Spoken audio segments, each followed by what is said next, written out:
ጥቅምት 24 ሊነጋ ወደ 11 ሰዓት አካባቢ ሁለት ስልክ ተደውሎ አገኘ። ደመቀ ነው አንደኛ የደወለው፣ ሌላኛው ደግሞ ብናልፍ ነው ሊነጋ ሲል የደወለው።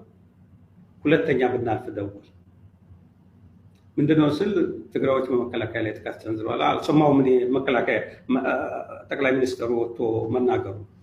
አሁን እዚህ ላይ ስትወስድ ይሄ ጦርነት እንዲጀመር ከወደ መከላከያ በኩል በሀገሪቱ እርምጃ ይወሰድ ተከላከል ብሎ መከላከያን በማዘዝም ይሁን በምን ከመጀመሪያ እስከ መጨረሻው ድረስ የጠቅላይ ሚኒስትሩ ኢንተረስት ነው እንጂ የነበረበት የሚመካከሩት አካላት እንግዲህ የመጨረሻው ይሄንን በተመለከተ የሚነጋገረው አካል ጠቅላይ ሚኒስትሩን አድቫይስ ያደርጋል የሚባለው የጸጥታ የብሔራዊ የደህንነት ምክር ቤት የሚባለው ነው። ይሄ እንዳልኳችሁ ጦርነቱ ከመጀመሩ 2 ሳምንት አስቀድሞ ይሄ ተጨባጭ ሁኔታ ወደ ጦርነት ስጋት አለ፣ ነገር ግን ወደ አሁን የሚገባበት ሁኔታ አይደለም፣ በዲተራንስ ይፈታል የሚል የኔ አቋም። የሌሎቹ አቋም ደግሞ ጠቅላይ ሚኒስትሩ ራሱ የቀረበው ሪፖርት ተጨባጭነት የለውም፣ እንደውም የኦፕሬሽን እቅድ አዘጋጁ ብያችሁ ሳለ ሳታዘጋጁ ነው ራሴ እሰራዋለሁ ብሎ የተበተነው። ከዛ በኋላ ማንም ዘወር ብሎ ያየው የለም። ጦርነት ተጀመረ ነው የሰማነው ማለት ነው። ቀጥሎ 2-3 ነገሮችን ላንሳ። የትግራዩ ጦርነት ያው ተከፈተ፣ ተካሄደ። እኔ ለምሳሌ በበነገታው ወደ ጎንደር በኩል ነው ሞቢላይዝ ያደረጉት። ጎንደር ሄደና ህዝብ ሞቢላይዝ አድርግ ተባልኩኝ፣ ጎንደር ሄድኩኝ። ሌሎቹ ደግሞ በወሎ የተሰማሩ አሉ፣ በተለያየ አቅጣጫ። ከዛ በኋላ ተሰባሰቡ። 1-2 ሳምንት የትግራዮቹ የተሸነፉ ሄደው ወደ መቀሌ ቁጥጥር ሲገባ አንድ ስብሰባ ተካሄደ። ያ ስብሰባ ምንድን ነው የሚለው በ3 ሳምንት ውስጥ ጦርነቱን ጨርሰነዋል የሚል ነው።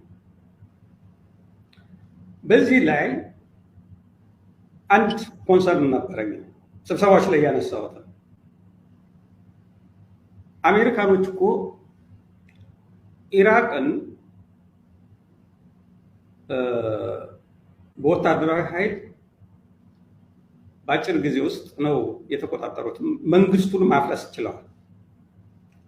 ነገር ግን ኢራቅ 10 ምናምን ዓመታት አንገበርኔብል ሆኖ ነው እንትን ያለው። እኔ የሚታይ ምንድነው የትግራይ ህዝብ በዛ በ3 ሳምንቱ ጦርነት ውስጥ ባይተዋር ነበር እንጂ ኢንቮልቭድ አልነበር፣ አልተደራጀም። አስቀድሞ አብሮ ከቲፒኤልኤፍ ጋር ከሰራዊቱ ጋር ያን ያህል ብዙ እንትን ውስጥ አልገባም። እና ይህንን ህዝብ በአግባቡ እናያዘው። እንደገና ደግሞ ሌላ ሶሉሽን ይምጣ። ኦልሬዲ አሁን ተበትነዋል። ሄድኳርተሩ በቁጥጥር ስር ገብቷል። ከዚህ በኋላ መቀጠል ሌላ ቀውስ መፍጠር ነው የሚሆነው። እንደገና ደግሞ ህዝቡን ካስቀየም ነው መልሰው ሊያገግሙ ይችላሉ። እዛ ስብሰባ ላይ እውነቱን ነው ብሎ በጥቅሉ በጥንቃቄ መያዝ አለበት ነው ብሎ አለፈው። እዛው ስብሰባ ስንወጣ ወዳው ምንድነው ያለው? 2 ነገሮች አነሳ። አሁን ቲፒኤልኤፍ መልሶ እንደገና ተነስቶ ህይወት ይዘራል ብለህ ነው የምታስበው? ይሄን ጥያቄ ያንተናል። በደል እስካለ ድረስ መልሶ በተለይ ህብረተሰቡ ላይ በደል የሚደርስ ከሆነ መልሶ መነሳቱ አይቀርም፣ አትጠራጠር። ቀጥሎና የትግራይ ህዝብ ትላላችሁ። ብዙ ሰው እንደዛ ይላል። ከማን በልጦ ነው? ካሁን በኋላ መቼውንም ቢሆን አንገቱን ቀና አድርጎ የሚሄድበት ሁኔታ የለም። ስለዚህ መሸነፍ ከባድ ነው። ቲፒኤልኤፍ ተሸንፏል። አሁን እንደገና መልሶ ተሰባስቦ የሚሆነው ነገር አይሆንም፣ የሚሆነው ነገር የለውም። በሌላ መልኩ ደግሞ በህብረተሰብ ደረጃም ከወሰድከው ዞሮ ካሁን በኋላ የትግራይ ህዝብ ቀና ብሎ ለቲፒኤልኤፍ ኃይልም የሚሆንበት ሌላ ነገር የሚያመጣበት ነገር የለም። መቼውንም ቢሆን አንገቱ ቀና ሊል አይችልም ካሁን በኋላ የሚል እንትና። ስለዚህ ለአንተ በራሱ አንደበት ነው ያለ? ለእኔ ነው ይሄ፣ ለራሴ ያለኝ ነው ነገር። እሺ ሁለት ሶስት ጊዜ ውስጥ ቀጥሎ ስብሰባዎች ነበሩ። እኔ አንድ ሽሬ ተፈናቃዮች ከወርቃይ ከዚህ ከሁመራ አካባቢ ተፈናቃዮች ሄደው እዛ አካባቢ ያለው መከላከያ እንዳናግር ሽሬ አካባቢ ሄድኩኝ። በሄሊኮፕተር ነው የሄድኩት። ሂጄ አናገርኳቸው። እዛ ደግሞ ጊዜያዊ አስተዳደር የሽሬ ዞን አስተዳዳሪዎች፣ ምክትል አስተዳዳሪዎች እነሱን አገኘን። ከመከላከያ አመራሮች ጋር ሆነን ተነጋገርን። በአካባቢው ያሉት የመከላከያ አዛዦች የተፈናቀለው እንትናሉ እንዴት መመለስ አለበት ምናምን የሚለውን ከዛም ደግሞ አዲስ ተጨማሪ መፈናቀል እንዳይመጣ እንዴት አድርገን እናቆም የሚለውን ተመካከል። ጄኔራሉን ለብቻ አገኘሁት እና ኋላም ስብሰባ ስለነበራቸው በብዛት ተሰብስበው በዛ ትግራይ ውስጥ የነበሩት ወደ ጎንደር በሄሊኮፕተር አብረን ነበር። ምን ነገረኝ? መጀመሪያ የሻዕቢያ ኃይል ገብቶ ብዙ እያጎሳቆለ ነው እየተባለ ነው፣ ውድመትም እያስከተለ ነው እየተባለ ነው። እንዴት ነው ይሄ ሁኔታ? አይ እነሱም ጥፋት ፈጽመዋል፣ ነገር ግን እኛ የፈጸምነው ጥፋቱን ሁላችንም ነው። እንደውም አብዛኛውን ጥፋት የፈጸምነው እኛ ነን። ትምህርት ቤቶች ወድመዋል፣ የጤና ተቋማት ወድመዋል፣ ሌሎች ኢንፍራስትራክቸር የፐብሊክ የሚጠቀምባቸው ኢንፍራስትራክቸሮች ወድመዋል እና ዝም ብለህ ስቃይ ነው። ሻዕቢያ ሰራዊት ለምን አይወጣም ብዬ ነግሬው ጠይቄውም ስለነበረ እነሱ ከወጡ አትጠራጠር፣ ህዝቡ ራሱ ያደረስነው ውድመት ከፍተኛ ስለሆነ ይበላናል መልሶ እና የአመራር እሱን እንዳታነሳ አለ። ማነው ይሄን ያለው? ጄኔራል። እሺ ይህንን ሰምቼ ሄድኩኝ። ስብሰባዎች ተካሄዱ። ስብሰባዎች ላይ ያለውን ሁኔታ አነሳ ማለት የለም። ለማን ነው የወደክ ያለው? ያ ሰው የሚልም ሲሆን ያ ሰው የሚለምንበትን ኬዝማው የት ስለምነው አንተ ፋዘን መጥቶ ለመነ ወይስ አንተ ኪሳውት አገዝከው ለለመነው ህዝብ? እስኪ መልስ። ጽንፈኞች ነው። ትናንትና ጓዴን አስገብደ የኦሮሚያ ልጅ ለማይ ናቸው።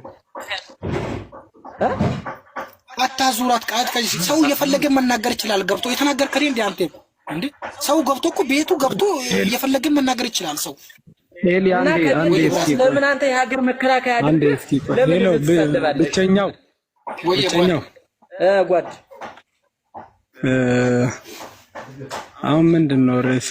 ማንን ተሳደበ ነው የምትለው? እሱ ይኸውልህ ትናንት ማለት ነው ሰዓት ላይ እነ ጊዜ ሰዓት ላይ ማለት ነው መድኃኒዓለምን አስገብቶ የኦሮሚያ ልዩ ኃይል አስገብቶ ሁለቱ ነው መለኛው የሚባል ወታደር አስገቡና ስድቡን ያነሱበት። እንደውም መለኛ ማለት ምን ማለት ነው ራሱ ነው የጠየቀው። መለኛ ማለት ምን ማለት ነው ሲለው ያን ልጅ ሊመልስለት ሲል አወረደውና መለኛ ማለት የአማራ ለማኝ ነው አለ።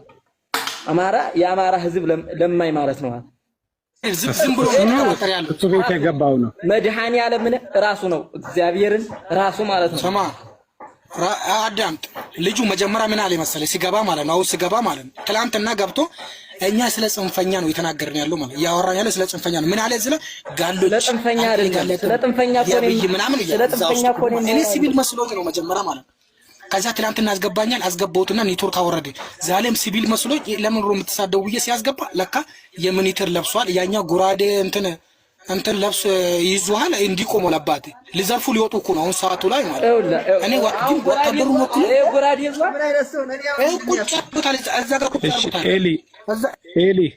ኤሊ አንዴ እንደማመጥ መለኛው አንተ ወታደር ይኸውልህ ጓድ ትክክለኛ ወታደር ይኸውልህ አንዴ እንደማመጥ እሺ አባቴ እንደማመጥ አሁን ስለ አንድ ክልል ሚኒተሪንን አጠቃላይ አይመለከተንም ወይስ እዚህ ጋር የኦዲየንሱን አቴንሽን ለመሳብ ነው ሐሳባችሁ? ምንም አልገባኝም። ስታወራ ዝም ብያለሁ እኮ ማግባቢያ ቃል እየተናገርኩ ነው። ምናልባት ሚውት ሆነሃልና አዳምጠኝና አጠቃላይ መግባቢያ እንትን ነፍጠር። ኬትምና ሀገር ለመጠበቅ ነው። አሁን አልተደራጀንም። ኤልያስ ከረጅም ታይም ጀምሮ የተደራጀ የሰራዊት ኃይል አለን። ያ አይመቸኝም ያለ ሰው ካለ ይሄዳል። ኔክስት ላይ በየጄኔሬሽኑ የሚመጣ ወታደር አለ። በእኛ ብቻ አይደለም ውትድርና የቅብብል ዘመን ነውና ትቀባበላለህ። ትልቅ የሆነ ክፍል በስፔሻል ፎርሱም ያደገ በእግረኛውም ያደገ ላይክ መካናይዝዱም ምድር ኃይልም ባህር ኃይል ሁላ የተደራጀበት ኃይል ነው ያለውን ሰራዊቱና ከዚህ በላይም ኔክስት ላይ እናሳድጋለን። አሁን ምንድነው እኛ ስለ ክልል ሃይማኖት ይሄ ብሔርተኝነት ይሄን እንዴት ሜቢ ማሰልጠኛ የገባ አንድ ሰራዊት ይሄን በደንብ ከፖለቲካ ከሃይማኖት ከብሔርተኝነት ከሶስቱ ነገር አንዱ ሰራዊት መቆጠብ አለበት ተብሎ ይነገራልና አሁን እዚህ ጋር ሜቢ ብዙ ሰው እየቀረጻችሁ ያለውና እዚህ ጋር አሁን እኛ ወተን በምንናገረው ነገር ሲቪል ናቸው ከታች ቁጭ ብለው የሚያዩትና አንተ የምትናገረው ነገር ሜቢ ሰላም መጥቶ ሀገር ሰላም ቢሆንና ቢቀጥል ደስ ይለናል። ግን ከሰራዊት በላይ ነኝ ብሎ የሚያስብ ማንኛውም አካል ካለ ኢትዮጵያ ላይ በሃፍ ሚሊየን ከነበርክ ሚሊተሪ ከነበርክ ግማሽ ሚሊየን የኢትዮጵያ ህዝብ በነበረው በህዝቦች አጠቃላይ በህዝቦች ሰራዊት በተደራጀ ሰራዊት ነው የኢትዮጵያ መከላከያ ሰራዊትም የቆየው አጠቃላይ የሀገር ብተናም የቆመውና በህዝቦች ነው የሚታመነው እንጂ ማንም ለማንም የኢትዮጵያዊነትን ባንዲራ ወይም የኢትዮጵያዊነትን መታወቂያ አይሰጥም። መቻቻል አንዱን ማክበር ያ እንዲሆን እኛ ደግሞ እንሰራለን። ሜቢ እኛ አሁን በሶሻል ሚዲያ ላይ በሆነ ነገር አዲክትድ ሆነናል። እዚህ ጋር ብዙ ሰው ከታች እያየን ነው እየታዘበን ነው። ቢቻል ሶሻል ሚዲያ ላይ እኔ ትንሽ ቆይቻለሁም አክሰሱ ነበረኝና ተጠቀማለሁና ከታች የሚያዩችሁ ሰዎች አሮ ነው በምን አንደርስታንድ እንደሚያደርጋችሁና ብዙ ሰው እየቀረጻችሁ ነው በዚህን ሰዓት። ኔክስት ላይ ለላይፋችሁም ጥሩ አይደለም። ብዙ ሰው ነው የሚያያችሁ ተቀረጽክ ነው በሚኒተሪ ውስጥ ላይፍ ካለ አሁን ይሄንን ስታወራ ነገ ስብሰባ ላይ ብትጠይቅ መልስ የለም። ለምን በእንደዚህ አይነት ኬዝ ታወራለህ ተብለህ ትጠየቃለህ። ሚኒተሪ ውስጥ ካለ ያሌለ ሰው ማንኛውንም ነገር ሊናገር ይችላል። በሚጠየቅበት ደግሞ ሰላም በሆነ ጊዜ ይጠየቃልና ቢቻል መረዳዳት ይዛችሁ በውስጥ የማውራት እኛ ትልቅ ጦር ነን። ትልቅ ጦር ዋጋ የከፈለ ጦር ነው። ይሄ ጦር ዝም ብሎ በቀልድ የመጣ አይደለም። በየጄኔሬሽኑ በሆነ ሁኔታ ውስጥ የሚመጣ ጦር ነው። አሁን ላይ ግን ባለው ነገር አልፎ አሁንም ተቋቁሞ አሁንም ያለውን ነገር አልፎ እየኖረ ያለ ሰራዊት ነውና እዚህ ጋር አሁን የሚታየው ነገር በጣም ደስ ማይል ነገር ስለሆነ አንዱ ከታች ለሸኔ ይላል፣ አንዱ ፋኖ ይላል። ብቻ እንደዛ አይነት ነገር አይወክለንም፣ ያልፋል። ለምሳሌ ልንገር 2008-9 ኦሮሚያ ክልል ፕሮብሌም ነበረ። ወያኔ ሌባ ምናምን ነው እያሉን የነበሩት ገባ። ሰራዊት እንደ ሰራዊት ነው የምነግርህ።